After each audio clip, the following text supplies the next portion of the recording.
Hey, how you doing? Hey, how are you? Okay. I have one question for you. Sure, just 1 second. What's the question?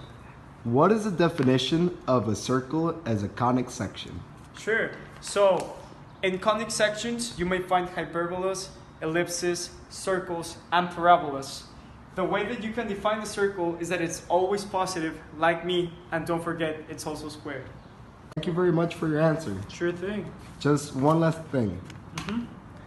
What elements are needed to determine its equation in standard form? Well, basically, you need to have all of your coefficients, to be positive, and also all of the signs inside of the equation have to be positive.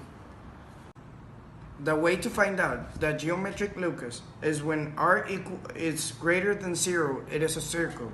When it is equal to 0, it is a point, and when it's less than 0, it is an empty set. As the Miss asked in the worksheet, she provided us various radius, but the same center. What would happen here is we have examples with the radius of 5, 15, 26, 36, and 46, which then translates into that number being squared, which will amplify the total diameter of the circle, which the example we have here is the most basic one, which is 5, but it would be the same equation with different radiuses. So the circle would probably be wider, but still be centered in the same spot. As we all know, circles have a base which consists of a center, a radius, a standard equation, and a general equation. The one that we have is an example of an equation that has a center at 4, -2 and a radius of 5, which then translates into radius squared, which is 25, which we have right here. And then when we pass it back to the standard equation, then things change. Then we're going to have both of the squared positive.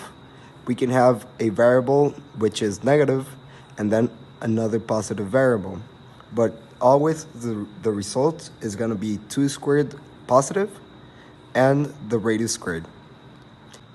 These are the general equations of circles given to us for the project. What differs from each of these is the radius. For the radius of the first one was 15, and the radius squared was 225. For the second one, the radius was 26, and the radius squared was 676. For the third one, the radius was 36, and for radius squared was 1296. For the last one, the radius was 46, and the radius squared was 2116. Okay. Here we have the graph of all the circles together. Basically, the first graph is this one, and with the information that was provided, we can find the domain and range of the first one. The domain is from -9 to 1, which goes from left to right, and the range, which goes from the bottom or the negative side of things to from -3 to 7.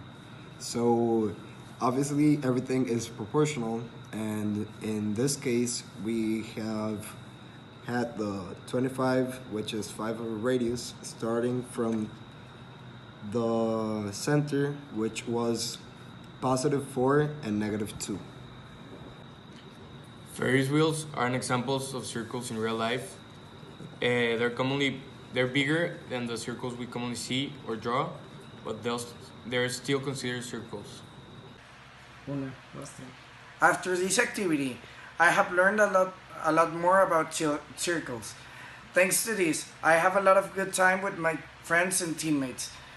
We also learned that there's many ways to use circles in reality, not just like spheres and all those stuff. Just for getting circumference, radius, and all that stuff.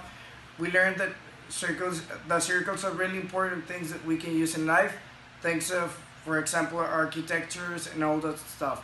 I want to thank Ms. Tere Cantu for letting us doing this project.